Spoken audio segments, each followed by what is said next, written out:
Alright. Assalamu alaikum wa rahmatullahi wa barakatuh. Bismillah, alhamdulillah, wa salatu wa salamu ala rasulillah wa ala alihi wa sahbihi ajma'een. Amma ba'd. So, before we begin, again we ask Allah subhanahu wa ta'ala to teach us that which will benefit us and to allow us to benefit from that which He's already taught us in this class as well as throughout our lives. Ameen. So moving on, today we're going to be talking about the disease of arrogance. The disease of arrogance, one of the most destructive diseases that anyone can possibly have. So what is the definition of arrogance? Arrogance is basically an overestimation of your own abilities or your own self-worth. It's having an overestimation of that. Whether it's a correct estimation or whether it's a somewhat fairly accurate one, but it's basically zooming in. We're going to talk a little bit more about what that means. But this is a very destructive quality for two reasons. Number one, for its intrinsic quality of thinking that you're something special. And for the second quality of external characteristic of this manifesting certain things upon other people, causing your interactions with other people to be affected. So many more evils and dangers result from your arrogant attitude when you are arrogant. So these are the two things we have to understand. But what this is what the definition of arrogance. What is not arrogance? Arrogance is not when you do something good and you feel good that you've done something good. That's not an example of arrogance. As long as you're not comparing yourself with somebody else, and you're not zooming in on how great you are, but rather you're proud of your achievement or something like that, that is not the same thing as arrogance. So there's a fine line between pride, a healthy pride, and between arrogance, or being conceited, or thinking that you're greater than other people, or whatever it may be. So there's a fine line between the two, which we'll talk about a little bit more. Okay? So generally, arrogance involves comparison with somebody else. So it means that you're comparing yourself with somebody else, and then you're zooming in on yourself and focusing on how great you really are, or how great you think you really are, rather than comparing yourself with somebody who's better than you. So the focus for arrogance, or one of the causes of arrogance, is to compare yourself with somebody who you think is below you, or who is actually below you. There's two forms of arrogance. One is worse than the other. Which one would be worse? Thinking that somebody's below you and they're not really below you. It's worse because it's arrogance as well as it's delusion. Because you're not even better than them, but you think you are. So that's even worse. Okay, so let's take a look at some of the proofs from the Quran and Sunnah and texts about arrogance and see what they have to say about being arrogant. Allah says in the Quran, I shall keep away from my verses those who show arrogance on the earth with no right to do so. Okay? It means that Allah subhanahu wa ta'ala is saying that I'm going to keep these people who are arrogant away from my verses, away from my signs, away from my revelations. Meaning my revelation is not going to be accepted by somebody who's arrogant, who's being arrogant on earth with no right to do so. So who has the right to do so? No one actually has the right to do so. Allah subhanahu wa ta'ala has not given that right to anybody to be arrogant in the first place.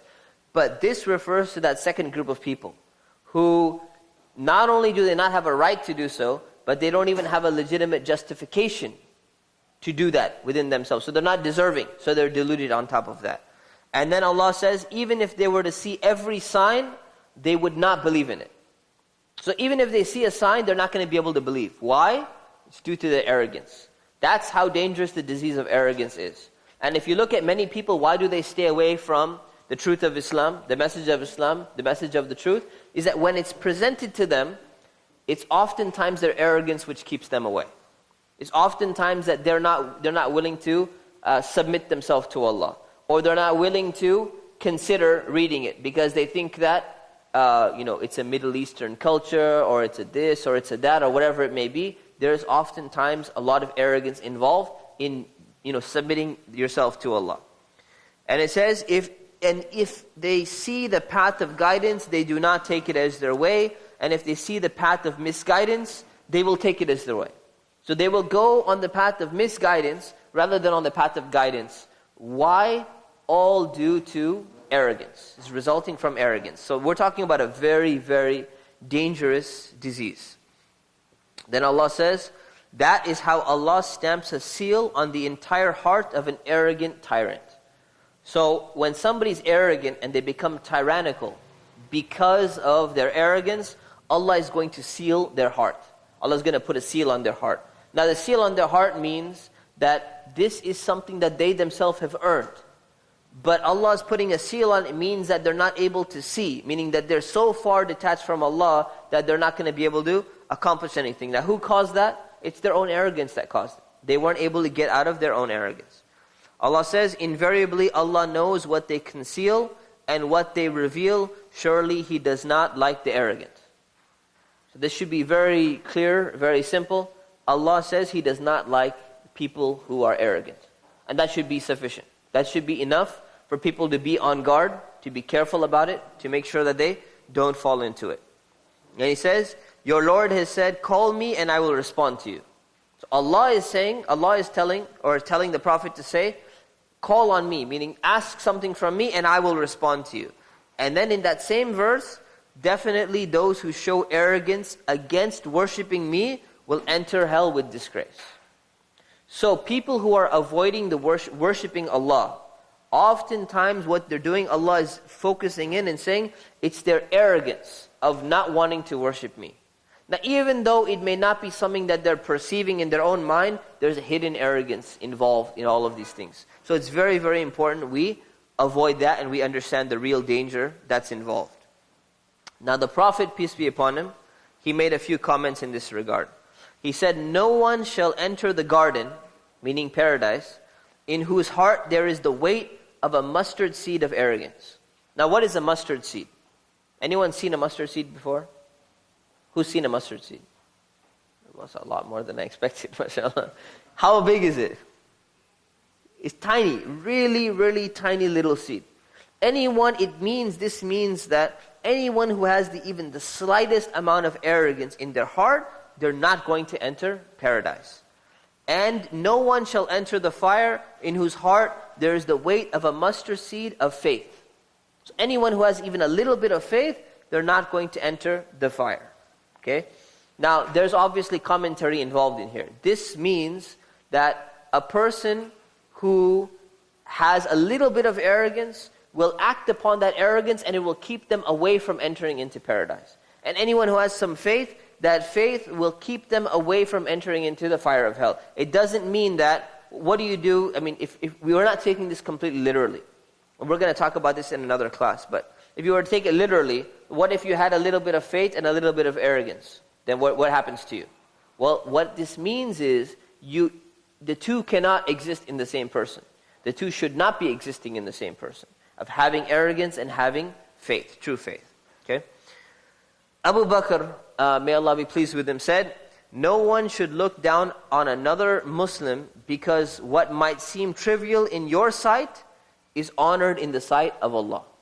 So this is something that can actually show you the dangers of arrogance, and it shows you a little bit of a solution as well. Is that you realize that in your sight, what seems small, what seems like a minor thing, is actually something really great in the sight of Allah. So when you look down upon other people, and you're arrogating yourself over other people, what you should remember is that who is that person in the sight of Allah? I may think this person is nothing. I may think that, they don't have the degrees that I have, or they don't have the this that I have, or the house and the car and all of these things. But in the sight of Allah, who's greater? And if that person is greater in the sight of Allah, then who are you?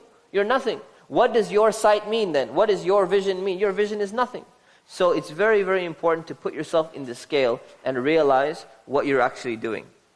Muhammad ibn Hussein, who is the grandson of Ali ibn Abi Talib, may Allah be pleased with him, he said, there is no one in whose heart arrogance enters into without something equal from his reason leaving. Okay? Now, Who can explain to me what that means? It's a very wise statement. And this gives us a lot of insight into the dangers of arrogance. What is he saying? What does arrogance do? Exactly. So arrogance Reason meaning takes away some of your reasoning so that you cannot think clearly when you're being arrogant. We talked about another disease of the heart which resembles this characteristic. Anger. Okay? Anger does the same thing. It clouds the intellect, it clouds the mind so that you cannot think straight. Arrogance does the same thing. It blinds a person so that they cannot think straight, and they're in their own delusion. Okay, so it's very, very important we be careful of these things. So let us look at some of the dangers of praising yourself. Okay, Allah subhanahu wa ta'ala says, do not walk on the earth in an arrogant fashion. These are the proofs of self-praise. Do not walk on the earth in an arrogant fashion. Now, what are some of the ways that people walk? What does it mean to walk arrogantly? Right? This is in the Quran. What does it mean to walk arrogantly? Who can give me an example of somebody walking arrogantly? Yeah. Yeah. Like this? Yeah. Yeah, exactly. They walk. You can tell how they're walking. So they're walking with their shoulder up, and you can see it. It's manifested in our culture, right? People walk arrogantly. They put themselves up, or they walk like this, or at the gate, or something like that. So that's a form of people walking arrogantly. Okay, what's another form? Right. Absolutely. So there's a physical description of it, and then there's a substantive description of this, where it doesn't necessarily only mean walking, right? Walking here doesn't just mean walking. It means exhibiting arrogance. Exhibiting any forms of arrogance, which we're going to talk about the different forms of arrogance, right? So there's many, many different ways to actually be arrogant, but the Quran clearly condemns it. It forbids it. And it says, do not do that. Then the Prophet, peace be upon him, he said, Allah will not look with mercy at the one who drags his lower garment out of pride. Or should be out of pride. So, what does that mean, to drag your lower garment out of pride? What is that? What is the connotation there? Yeah, one of you two.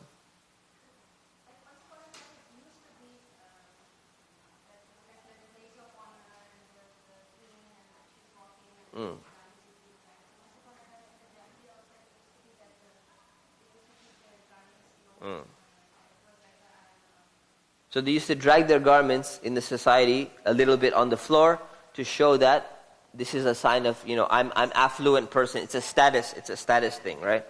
So what is the reason behind it? What's the point of putting your garment on the floor? We can afford more clothing, exactly. You can afford more clothing, whereas other people could not afford as much, right? Now the thing is, does this manifest in our society today or it doesn't? It does. Where does it manifest?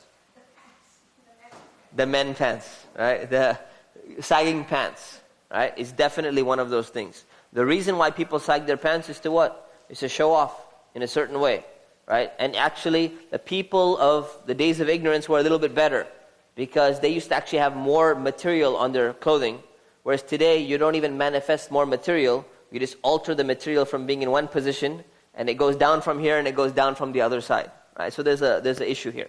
Yeah. Can that also be translated to people who wear really, really expensive shoes? It could, absolutely. So people who wear really, really expensive shoes, or people who wear a really, really expensive gold chain, or whatever it may be, in order to show some kind of pride that we're from a special class of people, and you need to be in our group. You have to do this to get into our group. So this is a form of pride. This is a form of arrogance, which can manifest itself in many different things. Okay? Yes.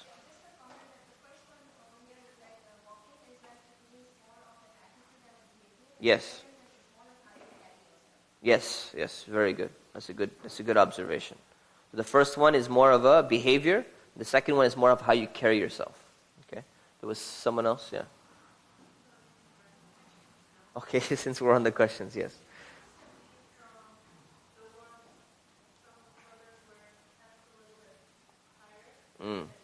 Yes.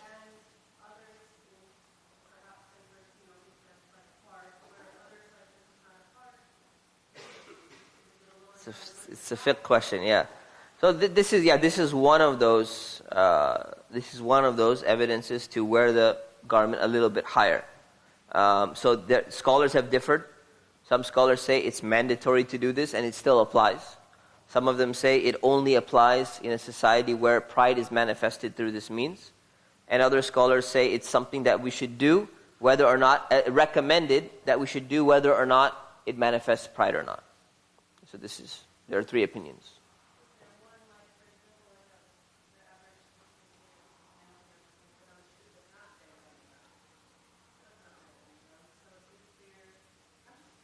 About dragging on the ground, generally the thing is your pants should not drag on the ground. Either way, there's no reason for your pants needing to drag on the ground. Now the whole thing about the ankle and above the ankle and below, that's another issue. But in terms of dragging, your pants should not be dragging on the ground. Now if they drag on the ground and there's no pride involved whatsoever, and the culture does not exhibit pride in that fashion as well, then it may not be prohibited. But it's still not something that Muslims should be doing. Just to stay away from the resemblance of even this. Okay? Yes. Okay, we're getting way into the whole fiqh thing. Yeah, so the wedding dress and all of that, it's something that it resembles. It resembles something similar to show that we have more garments and people are carrying from the back and everything. So it's something that should also be avoided. Okay? Just wearing a fancy dress, wearing a nice dress could be okay. But something that when it becomes extravagant or whatever it is, it's something that you should keep it simple, inshallah. Yeah. That's true, there's a purification issue, but at the same time there's another hadith which says that what follows it is purifying it, because you're dragging it on earth. So even if it gets impurity, when it drags on the earth, it gets purified again. So it's something we should be careful. I mean, you still don't want to, even if it's getting purified from the earth, you don't want to walk into a gas station restroom and, with pants dragging down, right? Yes, you understand.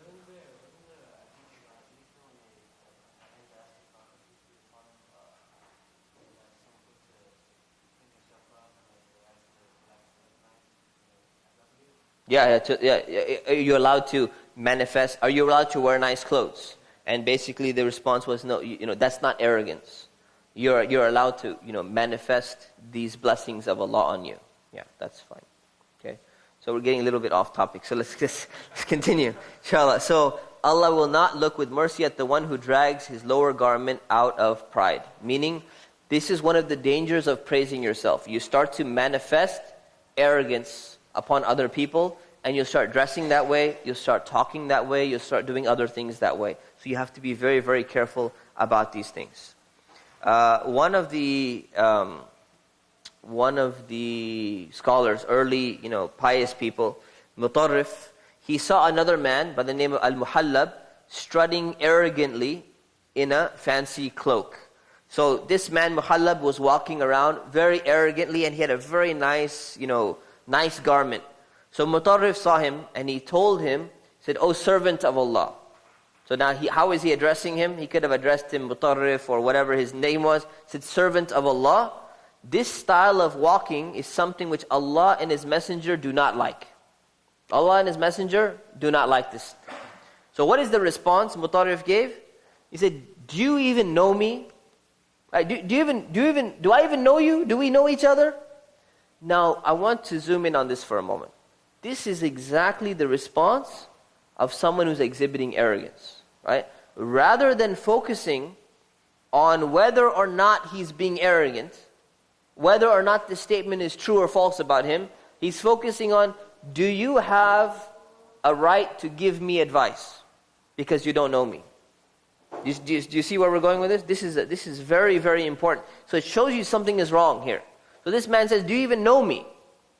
So the man, Mutarrif, he gave a very good response.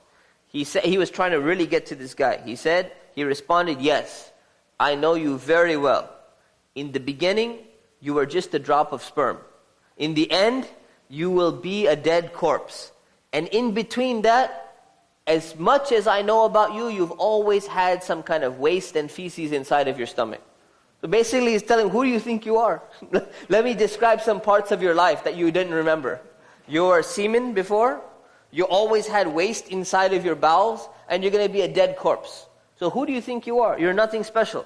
Al-Muhallab, this guy left, and he stopped walking that way from then on. So it worked. Now this is being harsh, but it's a point. And the point is this. He's reminding the person of who he is. By doing number one, what? Calling him a servant of Allah.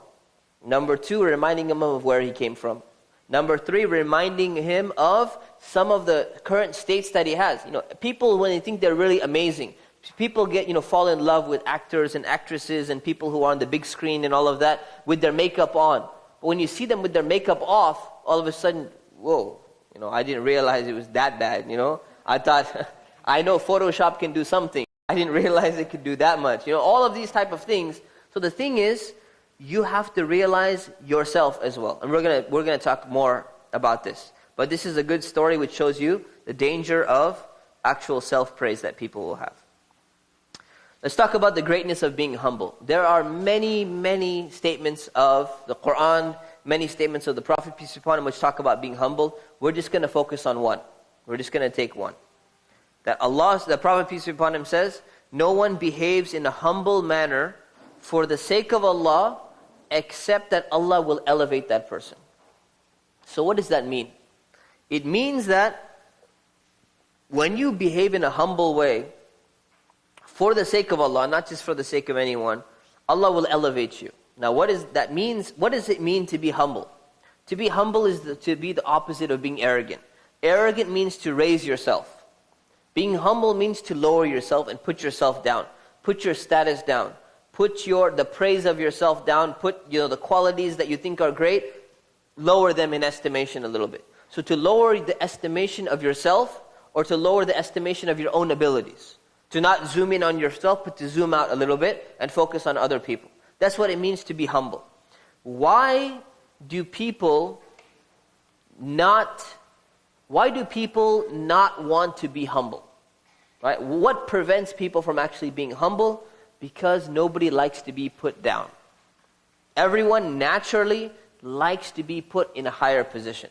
No one says, you know what, I'm going to give you the opportunity that you can be first place, second place, or third place. You don't even have to do any work. Which place would you like? Free. Everyone's going to choose first.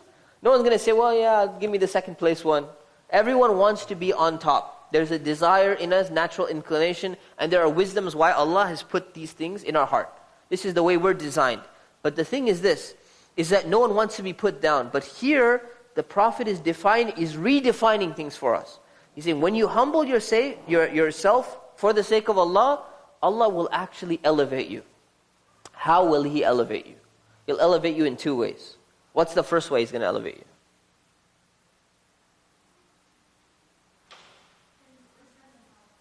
In wisdom and knowledge, that's true. He'll elevate in wisdom and knowledge, but where will He elevate you? That's what I'm asking.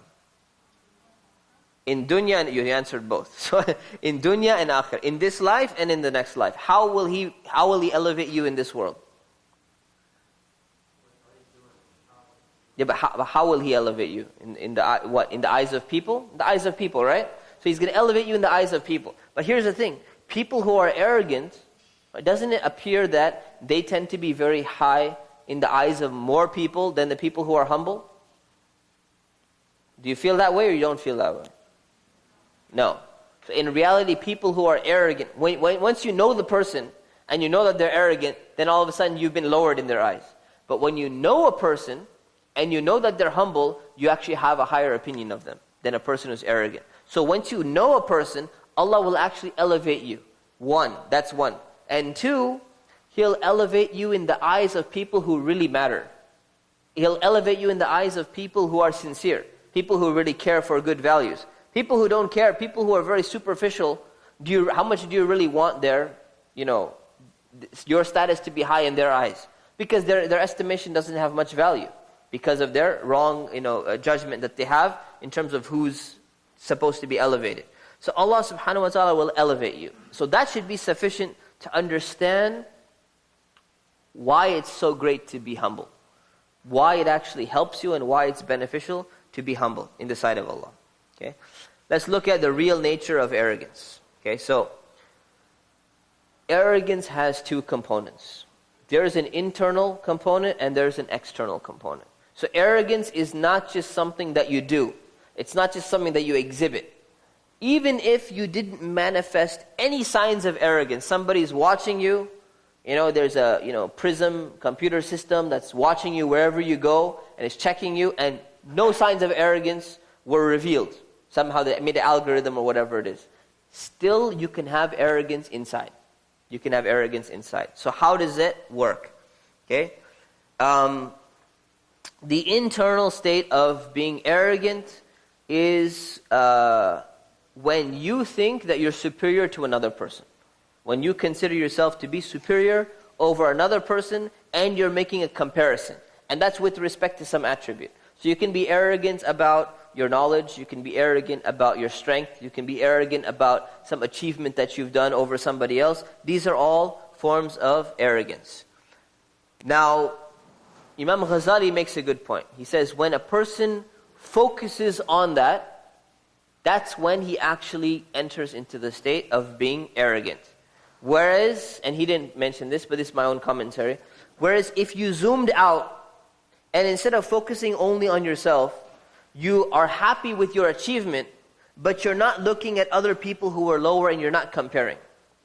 Because if you went and you compared yourself with someone greater, where would you be? Where would your arrogance be? Your arrogance would not be anywhere. So you have two options. There's three potential options when you do something good or you want to feel something good about yourself. One option, which is arrogance, is that you start comparing with someone who's lower than you. Right? And you start comparing yourself with them and you start zooming in on yourself and being proud of how you're above them. That's a form of arrogance, internal arrogance. The second one is where you're proud of some achievement that you have, but instead of focusing on this other person that may be lower than you, you zoom out and you start looking at all the other people who are doing something similar. And you don't focus on yourself. Even though you may think for a moment that you're better than this person, even if you are better than this person, instead of focusing in and zooming in on those two people, yourself and the other person, you zoom the camera out and you're not focusing on that aspect. That's avoiding arrogance. And the third option is, which is to humble yourself, is to compare yourself with other people who are better than you. So you know what? Yeah, you did get first place in the Islamic quiz competition. But you know what? There are 50 other Islamic quiz competitions around the world. And you happen to participate in one of them that was the easiest. If you took one of the other kids from the other countries and they tested you, they would take you out. Like the guy who got last place there would beat you in the first place. Right? So this is something that you zoom out, you compare yourself, you say, who am I? I'm nothing. I actually don't have any real value that I think I have. So it's not to get yourself depressed. It's not to get yourself in a state of stress or whatever it is, but it's to keep yourself from falling into this other extreme, which is very, very common for people to fall into. Then there's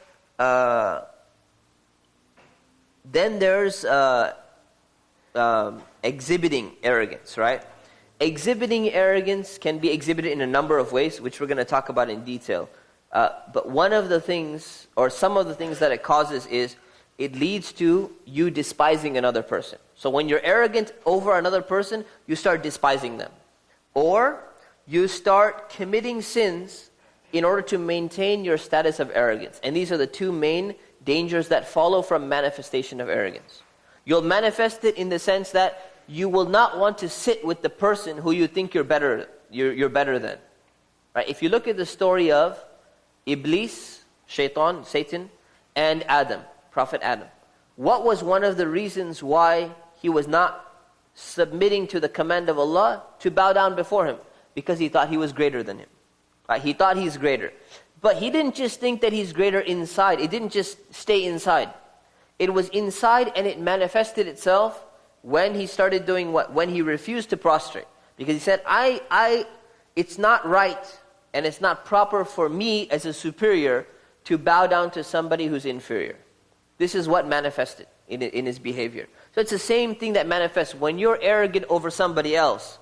If you're arrogant, you're from the middle class and you're arrogant over poor people. You're not willing to sit with them.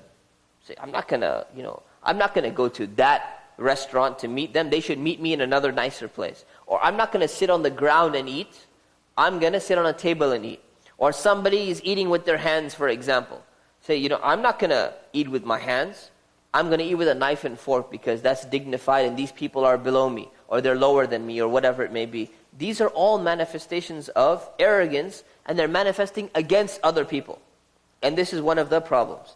The second problem is that you start committing sins to maintain your status. So your status, whether it's right or wrong, you feel you're better than the other person. So you want to stay in that feeling because you feel good. Arrogant people feel very good about themselves. They have a very high self-esteem, a bloated sense of self-esteem. So that's why when we talk about self-esteem, in American society, we're really talking about, self-esteem development and you need to feel confident about yourself. Oftentimes, they don't differentiate between the fine line, the borderline between arrogance and between being confident and having self-esteem about yourself. Because there's not much focus on the divide between these two. So as Muslims, we need to be very, very careful and realize that there is a fine line between the two of these things. So these are two main things that it can lead to. Okay? Degrees of arrogance. So there are levels of arrogance. So first, with respect to who you're being arrogant against. Okay? You can be arrogant against Allah. Being arrogant with Allah is obviously the worst form of arrogance that can exist. The motives for being arrogant against Allah can either be being ignorant about Allah, so it can be a result of ignorance, or it can be a desire of wanting to rebel against Allah. So one of them can be ignorance, meaning you don't really know who Allah is. So you start being arrogant over Allah, thinking that you're actually greater or better than Allah because you don't know who He is, or you didn't understand who He really was. Number two is you want to rebel against Him. Even though you know that you're in no position of comparing with Allah, obviously, but at the same time you want to go against Him, so you have to justify yourself somehow. And your justification is being arrogant over Allah. So one of the examples, what is an example of somebody being arrogant over Allah? Clearly.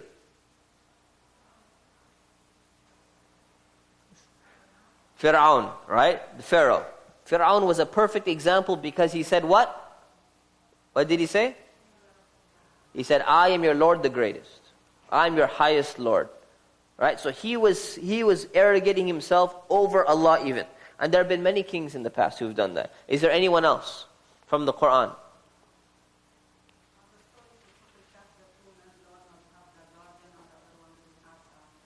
Okay.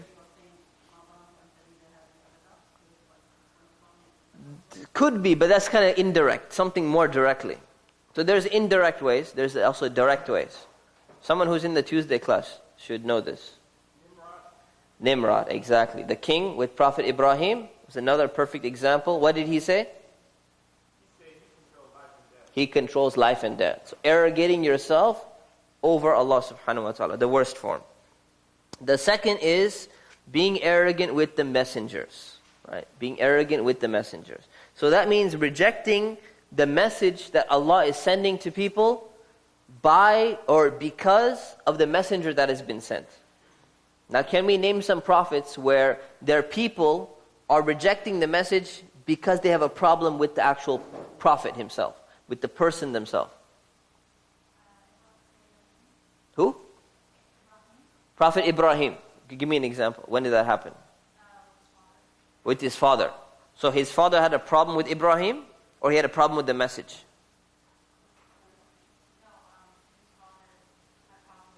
With him. So because he's the son. So you're saying if Ibrahim was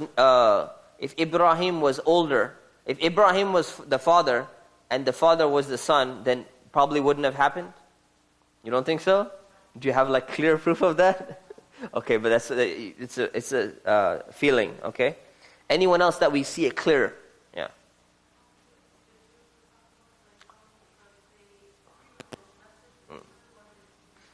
All right. So a good example is the Jews in Medina against the Prophet Muhammad, peace be upon him. Another example.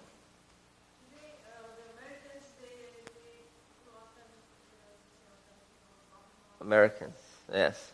Okay, because of there are quite a few people in the world today who have a problem with the Prophet himself because he's Arab or because he's this or because he's that. Anything else from history that we know of?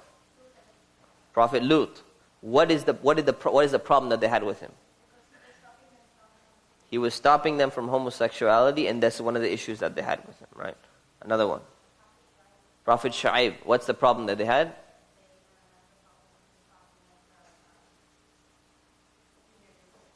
Stopping them from doing their business. Okay. Another one in terms of intrinsic quality.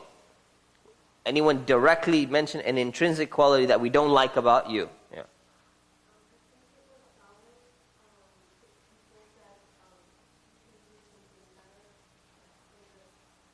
You have more potential. We have more expectations for you. Okay, that's another one. Yeah. So there's a lot. Another one. Yeah. Prophet Isa. Okay. Who was arrogant against them? The Jews were arrogant. Why? Did they explain or they didn't explain? They didn't explain, but they did have that arrogance. Okay. So these are all things being arrogant against the Prophet. Okay. Now there's the most common one, and that's being arrogant with other people. Okay, these are the two worst ones, obviously, but being arrogant with other people is the most common one. And it's still bad for two reasons. And it's very important to understand these reasons. Number one is that greatness and the focus and the emphasis on being great is only belonging to Allah subhanahu wa ta'ala. He's only given license to himself that he is the one that is great. So, if you take a look at it from this position, or from this understanding, is that if there's a person who's a servant, right? And he thinks that he himself is great, and his real position is the position of a servant, then what is that? It's going against reality, right? It's you putting yourself in a position of greatness, but you're zooming in and you're saying, well, it's only greatness in this aspect. But in reality, had we zoomed out, what are you? Right? What do you really deserve? What position did you really earn? And the example that he gives, the Imam gives, is imagine a person were to walk in and there's a king, living with his palace and everything, and a person walks into the palace and he takes the crown of the king and he puts the crown on his head and he sits on the throne. And he starts thinking to himself, no one's watching him. He's just thinking, I'm the king, and thinking that he has some kind of power or something like that. That's an insult to who? It's an insult to the king, right? That's an insult because that person does not possess the king's authority, the king's power, the king's status, all of these things. But the person wants to think that they do for a moment. So this is one of the reasons why arrogance is prohibited in Islam. It's similar to challenging one of the attributes of Allah, when in reality your manifestation of that attribute, whatever attribute it may be, power or beauty or wealth or whatever it is so minuscule that it doesn't even amount to greatness in the ultimate scheme of things. So this is reason number one. Reason number two is that it leads people to go against the guidance from Allah. So it leads people to go against Islam because their arrogance will prevent them from following the truth, because they feel that they're superior over the other people who are giving them the truth. So if somebody comes to them with the truth, they're not willing to take it from them because they feel that they're superior over the other person. So these are two main reasons why arrogance is a problem. Now there's three levels of the severity of arrogance. Okay, so the first aspect is having arrogance in your heart. Having arrogance implanted in your heart such that you feel superior over somebody else, but you're working hard to remove it, you're working hard to suppress it, you're working hard to conceal it, and you're trying to be humble. So basically the example is that there's a tree that's been planted in your heart. It's firm, but all the branches are cut off. And every time the branches start growing, you cut them off. And they grow again, and you cut them off. So you have this tree, it's firm, it's in the ground, but it's not allowing to manifest its leaves. It's always getting cut off every single time, and you have to work on it on a regular basis. Example number two is that when you're arrogant, obviously it's in your heart, and it starts showing off in some of your gestures. It exhibits itself in some of your gestures. So in some of the ways that you look at people, in some of the ways that you talk with people, in some of the ways that you manifest yourself around different people, the way you feel discomfort, or you feel a little bit strange around somebody else, that's a manifestation of arrogance. So those are the preliminary signs that it's starting to come out now. You're not able to cut the branches off the tree, and some of them are starting to grow and they're manifesting themselves. The third example is when it manifests on your tongue. So it's saying manifesting on your tongue is one of the worst things. Manifesting, in your actions or something is bad enough. Once you manifest on your tongue, meaning you actually go and tell the other person, I'm better than you. Like what Shaitan did, what Iblis did. This is the worst form. This means that you're not even ashamed to admit it. You don't have any problem with it. It's not just manifesting itself from your heart. It's something that you're content with. You believe that you have a right to this firmly, and now you're going to justify yourself about it. So this is the worst. Expressing it yourself. Ibn Abbas made a statement about this, the companion. He said, a man might say, I am better than you, to another person, even though Allah has said, the best people in the sight of Allah are the ones who have the most taqwa, the most consciousness of Allah, who are the most God conscious.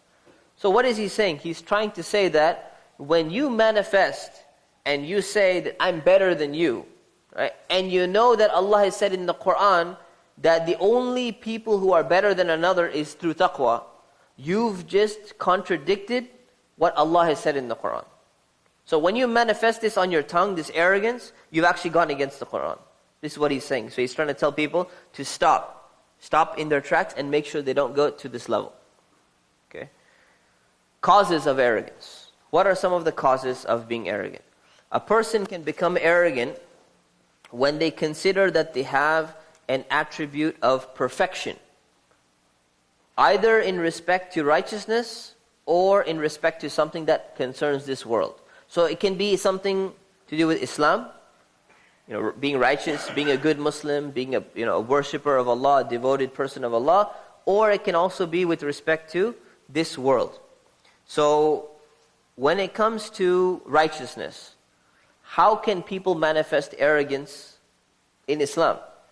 Well, one of the ways, and one of the very common ways, is manifesting arrogance with regards to their knowledge.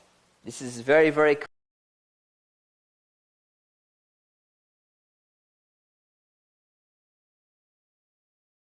And this is a danger which many, many people face. Because here's the problem. The problem is, if you're ignorant, then you don't know what to do. So you have to cure that ignorance with knowledge. But once you learn some knowledge, then you start feeling that, you know what? I didn't have any of this. And now I have this. And all those other people who didn't get this yet, man, they're really messed up. Right? I'm way better than them now. So now you have a double problem. So people get stuck here. And they say, well, you know what? Maybe I shouldn't learn so much so I don't get arrogant. But then you're ignorant at the same time. So you have to draw this balance. This is a problem that people are facing. You have to realize that knowledge is a step that needs to be taken. But it's a necessary step, but it's not sufficient.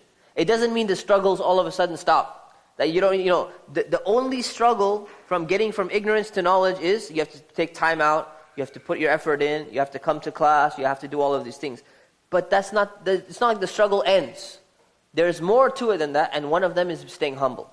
So when you learn something, you have to be careful about this. So Imam Ghazali says, the scholar, and this can apply to anyone who's taking a class, the scholar feels in himself the greatness of perfection through knowledge and begins to debate with other people and think that other people are lowly.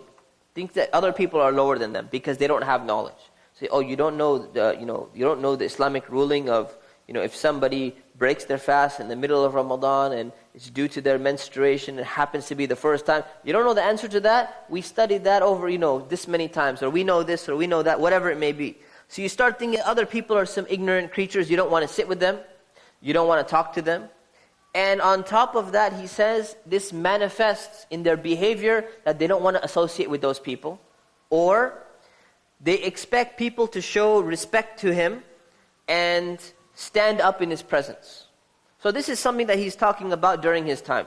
Right? During his time, scholars were viewed as, a very, high among the society of people. Some cultures still have that, and some cultures don't have that. So some cultures, they respect scholars a lot. And some cultures, like I'll give you an example of the Indo-Pak culture, where generally they're always complaining about scholars. These mullahs are like this, and these people are like that, and all that. So there's different cultures, they manifest themselves in different ways. So some are complaining about scholars, some are praising scholars, what happens to the person of knowledge himself is, what does he start doing? He starts expecting that people should come and greet me first, because I'm the person of knowledge. Or someone should come and, invite me to a certain dinner. Or someone should come and stand up when I walk into the room or something like that. This was a common problem at his time, and it's a common problem in some societies that we live in as well. So he expects them to stand up, all of these things. He considers, and here's the root of the problem, he considers his teaching them a favor that he's doing to them. Whereas in reality, when you're teaching knowledge, you're doing yourself a favor, because you're earning a reward from Allah. But when the person thinks he's doing someone else a favor, that's when you have a problem. He assumes that he is higher in the sight of Allah than them, and this is the root of the problem. This applies to scholars, it applies to people who are studying Islam, it applies to people who come to the masjid, whereas other people may not come to the masjid. It applies to people who come just for Jum'ah. They don't even pray 5 times a day, but they come for Jum'ah, and they may look down upon someone else and think that they're better in the sight of Allah because of this one thing they're doing. It may apply to Muslims who only come for Eid prayer, and thinking that those other Muslims don't even come for Eid prayer. It can manifest itself on anybody across the spectrum. So it's something very, very dangerous, because the reason why it's so dangerous is you think you're doing it for the sake of Allah, because you're learning, supposedly, for the sake of Allah. And if you're learning for the sake of Allah, how can this manifest itself? It can still manifest itself. So it's something that we have to be very, very careful of. And so it's a balance between not being ignorant, but not being arrogant at the same time. So in reality, the conclusion is this. When you assume that you're higher in the sight of Allah because of the knowledge that you have, this is the root cause of the problem. When you assume that your knowledge makes you higher in the sight of Allah, then in reality you've just demonstrated your own ignorance. Because what did Allah say in the Quran? The best in the sight of Allah is who? The one who has the most taqwa. The one who is the most God conscious. So that's the real measure, and you've changed that and you've taken the measure to be knowledge. Now knowledge leads to action, it's supposed to lead to action. But leading to action and manifesting taqwa and having the taqwa is not guaranteed from simply knowledge or information or learning certain things. So it's very, very important to make this differentiation. So it shows that person is actually ignorant of the reality of what Allah subhanahu wa ta'ala judges by. Or he's ignorant of this verse. Or he's ignorant of the understanding of this verse. So you may think it's knowledge, but it's actually not knowledge. Right? And then the second one is good works. So when you do certain good deeds in Islam, you pray, you fast, you give charity, you volunteer at the masjid, you pick up some tables, you feed some poor people at a homeless, feeding or whatever it is. All of these things that you do, they have a potential to manifest arrogance as well, to make the person arrogant. Even if it doesn't manifest itself, it may be there inside, thinking that you're better than the people who are not doing this. But the problem again is zooming in on yourself and not zooming out and saying, you know what? There are people who, I just volunteered 5 hours. There are people who volunteered 10 hours. So why am I focusing on comparing myself with people who volunteered 1 hour compared to focusing on, comparing myself with people who volunteered 10 hours? Why did I choose to focus on this? Because I thought I'm something special at that moment. That's why you started zooming in. Because you thought you're something special. And that's the problem with arrogance. That's the problem. So of course, if you feel that, what do? I'll tell you what you don't do. We're going to tell you what you do afterwards. What you don't do is you don't stop volunteering, right? You don't start saying, okay, I'm going to stop doing all of these things that I'm doing because I feel some arrogance. That's not a solution, right? The solution is Because you're giving up some potential good deeds, unless you channel it in some other good deeds. Otherwise, your job is to focus on fixing that. Fixing that and put effort into fixing it rather than effort into stopping doing what you're doing. Then there is arrogance about something that is worldly. And this is very, very common. So these are some of the most common things, and then you can enlighten me with some more points. So one of them is being arrogant about your honor or your lineage. Now, where does honor come from in societies which have honor? Because Western society doesn't really have this concept of honor as much as you'll find in a society like Japanese society, for example. The concept of honor in Japan is, you lose your honor, what do? You put the samurai sword in yourself, right? You kill yourself. So that's another extreme form of society which values honor. So people being arrogant about honor manifests itself in their lineage. Like, for example, I'm from such and such village, or I'm from such and such family. I'm from the family of whoever, right? Some special famous person or whatever it may be. So you think you're better than someone else because you're from their family. How did that, that family, having that blood or something like that, did it make you a better person or whatever? No, not necessarily, right? So that's one form of honor because of your lineage. Another form of thinking that your honor is better is that if you're from a certain class of society. So if you're from a high class, you grew up in a certain city, or you grew up in a certain part of the city, in a high class society or whatever it may be, a certain part of this region where people praise, then you think you're better than somebody else. So this one. Number two is beauty.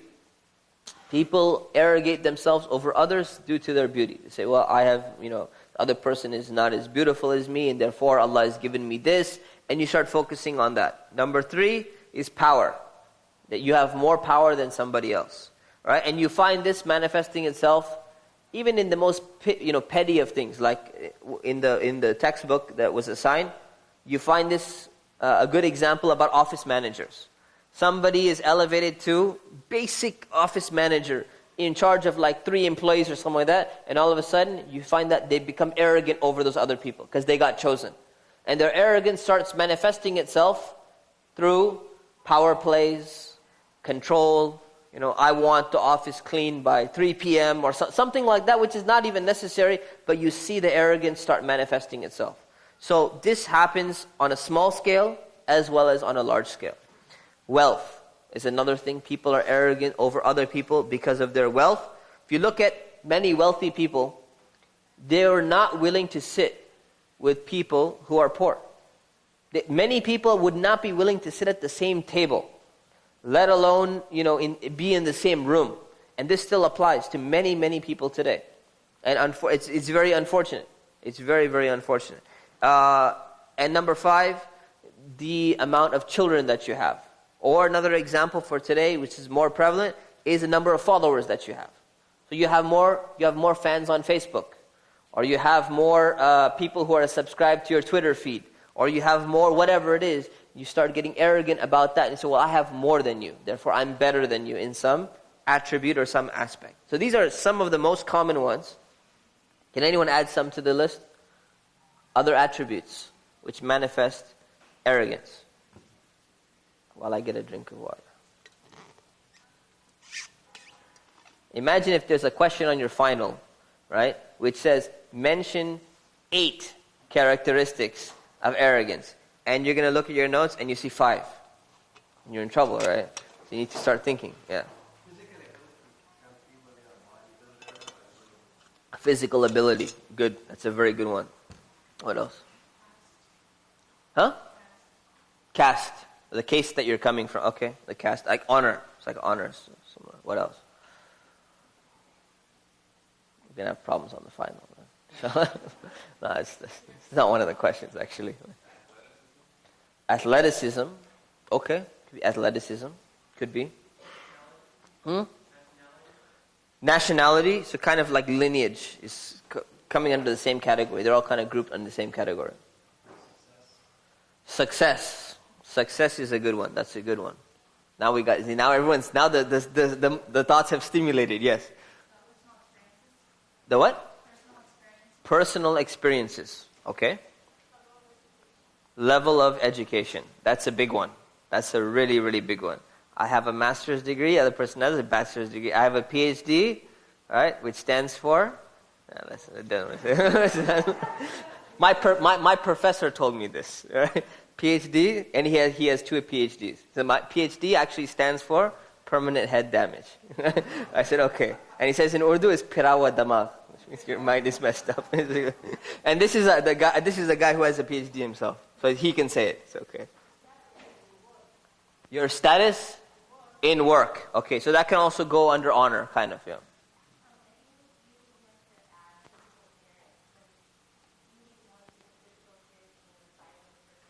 Mm. Mm. Mm. So beauty and physical appearance as 2 separate things, like you said, strength as well, yeah.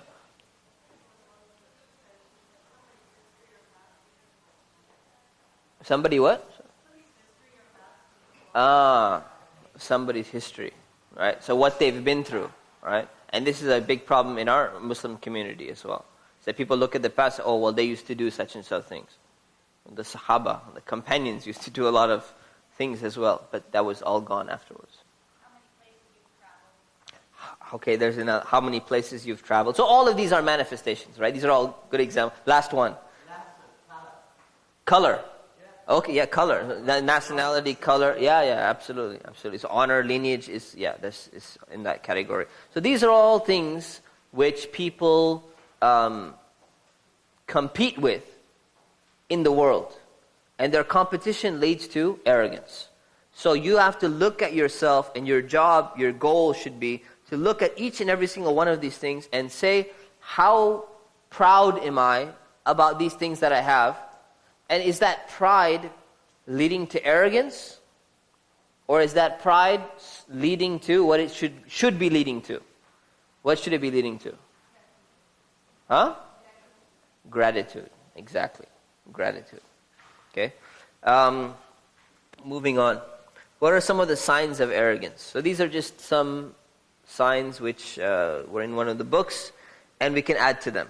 Okay. So while we're going through the signs, ask yourself if you've ever been in this position. If you've ever manifested this type of character in your life, and then you're going to determine whether or not you've fallen into arrogance or not. So here's one. Wanting people to stand for you. Okay? Have you ever walked into a gathering, okay, where before you walked in, you saw another guy walking in, and everyone stood up to greet you, or to greet that person. And then you walked in, and everyone didn't stand up. Did you feel that they should have stood up for you as well? Okay, you don't have to raise your hand. We'll raise your hands at the end. Think about that. If you did, then there was a level of arrogance. Or just wanting people to stand up for you, or have some kind of, give you some special status. Not just standing up like, you walk in and no one gave me a seat. No one gave me like that special seat where the special person, could have sat. This is a sign of arrogance. Wanting people to walk behind you. Okay, this is another one, which is not so much in our society, but it's there. Not visiting the one you consider yourself superior to. So refusing to visit the person who you're arrogating yourself over. This is a problem as well. Not wanting to have that person sit next to you. Now there's the real problem. So the person that you think you're better than, you don't even want to, you feel uncomfortable having them even sit next to you. So you're like, I can't believe, especially imagine you're on a reserved table. And all of a sudden, that person also makes it to the reserved table. How did they get to the I should be on the reserved table, but that person as well. Now, all of a sudden, the reserved table in your mind is not a special table anymore, because that person made it as well. That's a sign of arrogance over somebody else. Not wanting to associate with the less fortunate or poor people. We talk about people who have wealth, not wanting to associate with them. Like, for example, you have people in your family who are wealthy, you have people in your family who are middle class, you have people in your family who are poor.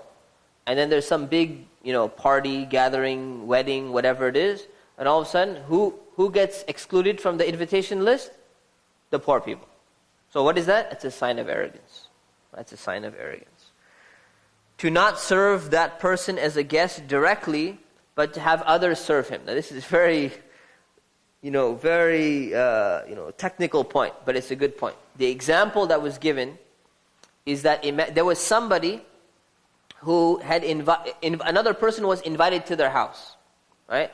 And they had servants back in the days, still today in different countries, they have servants serving. So you don't actually serve your own guests, the servants are doing something, right? So they're going and they're serving the food and everything, and then all of a sudden, the servant has to go out and do some errand. Someone needs to serve the guests. And you don't want to serve that one particular guest because you feel that you're going to be lower than them in that status, in that situation. So that desire or that feeling of not wanting to serve that person is a manifestation of arrogance. That's how you know you're arrogant over them. How can I serve them? Why should I be the one serving them? Someone else should do it. So this is another manifestation. To not do manual labor in front of those people. To not do something, meaning to not do something which people view as something lowly. So for example, I'm trying not to focus on a group of people, although a few are coming to my mind, right? Imagine you're in the company of people who consider themselves to be very noble and honorable and everything, right? And then there's a tour of the masjid, and there's a tour of the masjid, and you're going around, and that tour decides to go and visit the bathroom or visit the kitchen. And what happens? You are the one who's cleaning the sink at that time. There's a Muslim volunteer day, and you're cleaning the sink or you're cleaning the toilet at that time. But you would not want those people to see you doing that task. What is the reason for that? That's a sign of arrogance. This is another sign of arrogance, and it's hidden and it's subtle. So you have to ask yourself to make sure, am I getting in this thing? Wearing special clothes. So wearing a special type of clothes to arrogate yourself. These are all examples of or signs where you can tell the arrogance is being manifested. Okay? What are some other ones? And there's so many. These are just samples. What are some other very, very common ones that you find in our society? We already mentioned a few. One of them was standing up, right? Standing up in an unnatural way. It's not a natural walk, but you're really moving yourself in a very unnatural way. That's one.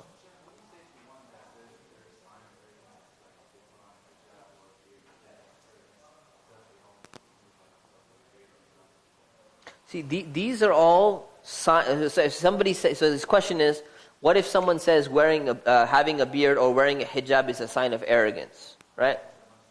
Or going to the masjid or doing any other Islamic thing. It's all on your intention. So the act itself is not a sign of arrogance because it's a commandment from Allah. It's a teaching that's coming from Allah. So you could take, this is the thing, when we talked about the previous category, you could take anything that is of righteousness in nature and you can make it into an act of arrogance based on your intention. But intrinsically, it's not an arrogant thing to do.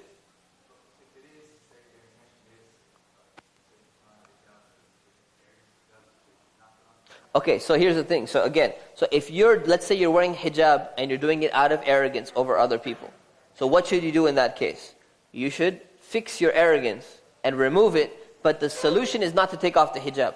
So this is, a lot of people misunderstand that. So when you're doing a good deed and you realize you're not doing the good deed for the right intention, right? Instead of stopping that good deed, we're not talking about a good deed anymore. We're talking about a mandatory deed. Something that is a requirement in Islam. You don't give up your prayer because, you say, I cannot fulfill a prayer without some level of arrogance. You don't stop it because it's a requirement. So therefore your job is to keep doing it, but fix that arrogance. That's what needs to be done. But you don't give it up. And that's a very common misunderstanding a lot of people have. So I'm glad you brought that up. Just renew your intention and fix it. Just say, I need to stop being arrogant about this and start going through and realize, why do I